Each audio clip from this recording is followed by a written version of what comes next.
So I'm starting with an indigo dye kit from Jacquard.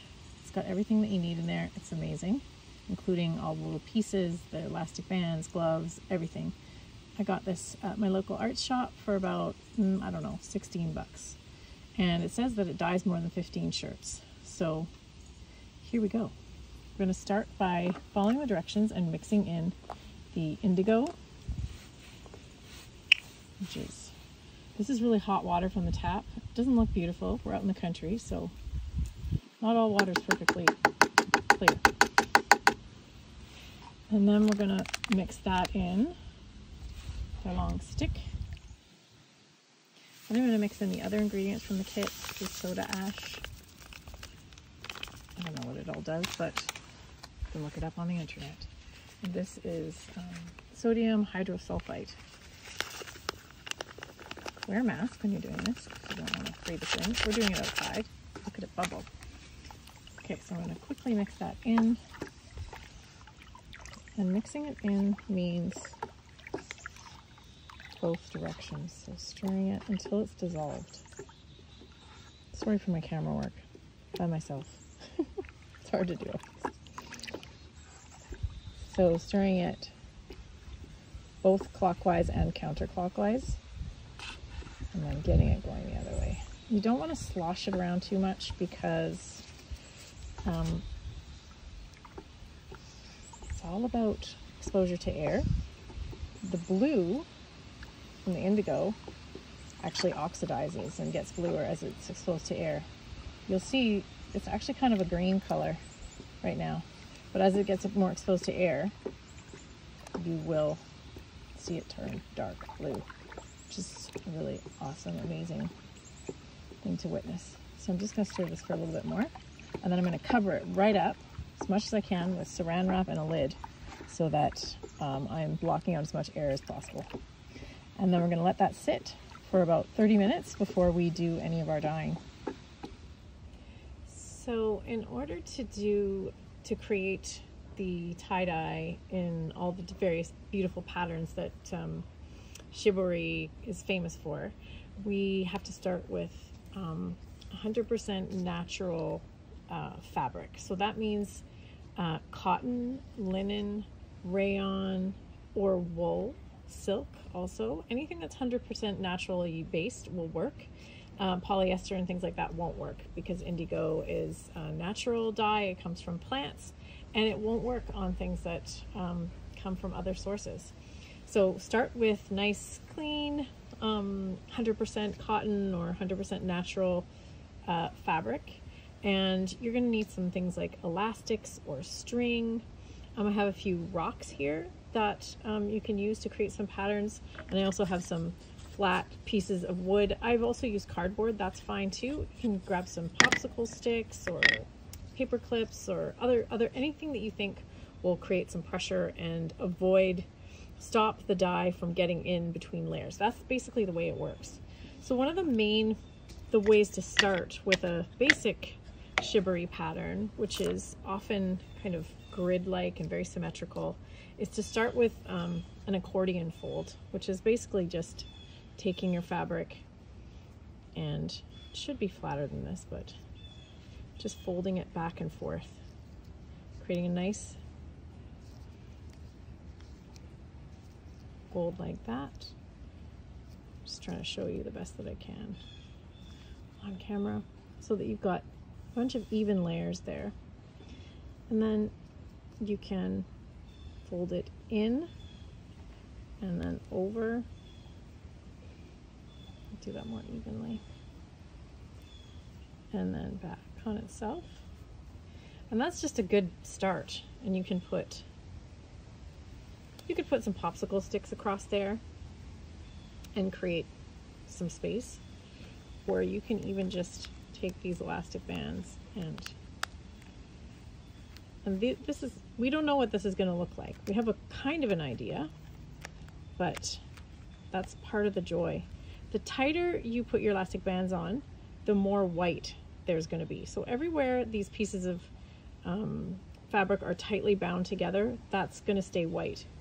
And especially where the bindings are, that will all stay white. So this one will probably turn out something like, let me see, something like this.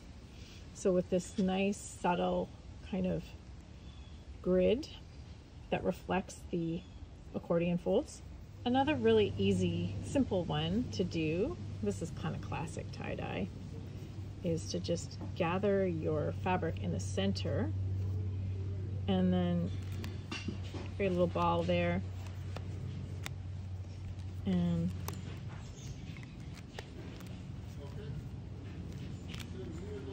there we go.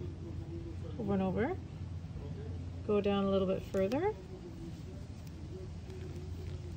You're hearing the noises and sounds of my backyard. You'll notice that all this video is done outside because indigo is kind of messy, or can be. And fall weather is a perfect time to do this outdoors. Not to mention the current health conditions, which we won't mention because everyone talks about it way too much. There we go. So you get, all this is going to be blue. Whatever you have a binding around and whatever you've compressed together is going to end up white. So just think about that. So if you want a little less blue, you know, you could do another bind.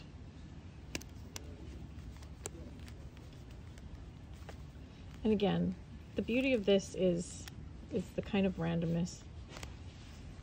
We don't know exactly how it's going to go. True shibori artists have a really good idea and they have training, but we are experimenting and learning as we go. So that's another one. Another quick one, and there's lots of resources on the internet to learn to fold these in different ways, but another one that I really like is you can grab a random rock. I have these little glass bead things, and what you do is you just put them, you can make a pattern. You put them onto your fabric, and then with your elastics you just go around them.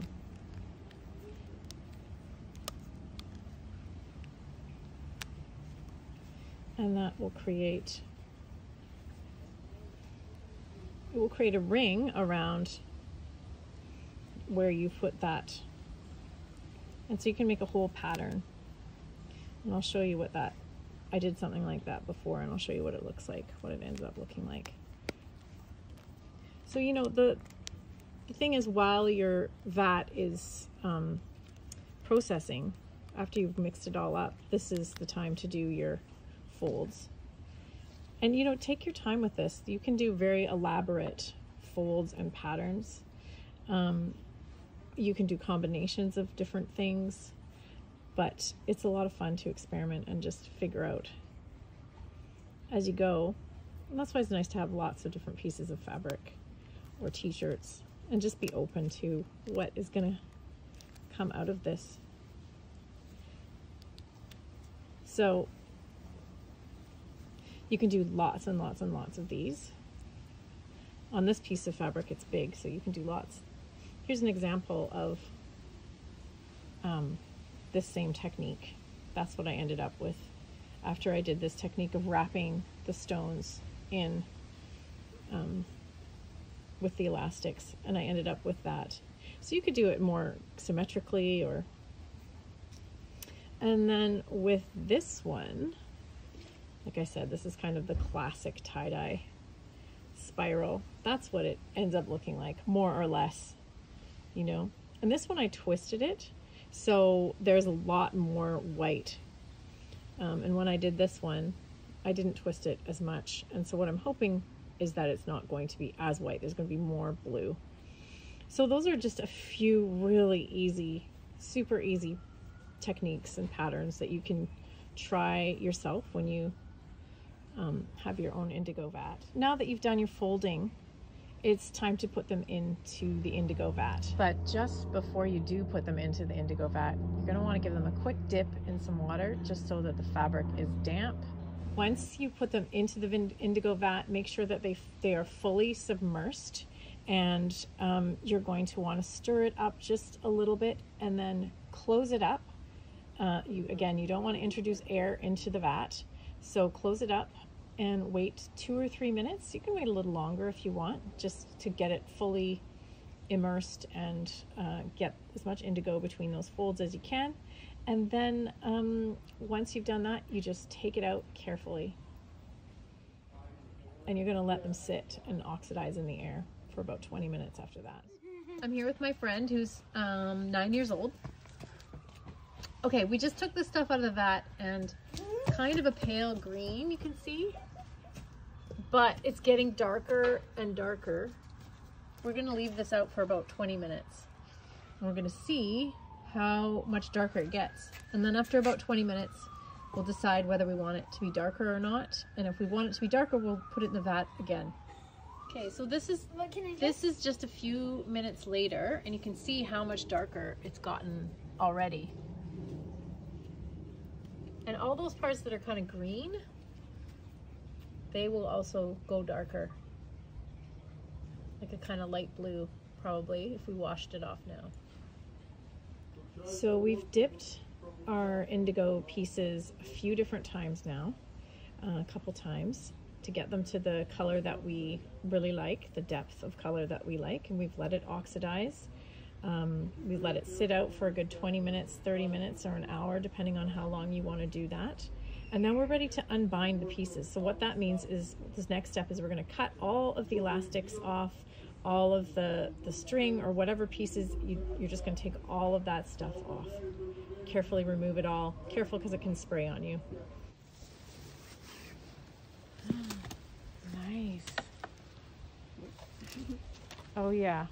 Ooh. That is gorgeous. Look at that. Oh. Wow. Wow. Beautiful. So when you're ready, this one actually showed up. that is amazing. Good for you. Wow. That's really good. Spectacular, you guys. Oh, gorgeous. It has like it's like a swirl. A spiral, yeah. That's why it's so nice. So we're just rinsing them out now with some mild detergent and warm water after we've unbound them. We took all the bindings off first, and now we are rinsing it out in some warm water with a bit of detergent. And then we're going to rinse it off again. And usually it's good to wash them, you know, in some warm water, maybe even in the washing machine, just to get everything out. So we've finished rinsing our indigo pieces out. We have dried them, and we've washed them and dried them again. And this is some of the examples of what we've had. This one was a simple accordion fold. We just folded back and forth on the diagonal. This was the one that we did wrapping around rocks. This is your classic one, just by squishing through the middle and a number of times with an elastic, boom, boom, boom. Here is another one that we experimented with, just folding diagonally on the grid. And another one that we started with an accordion fold, simple accordion fold. And it just goes on. There's many beautiful ones. And it's so exciting. These are great for gifts. They're just as a beautiful process. Pretty inexpensive and a nice way to spend an afternoon with some friends. Give them as gifts, or get sustainable and use these as hankies, napkins, all kinds of different options for you.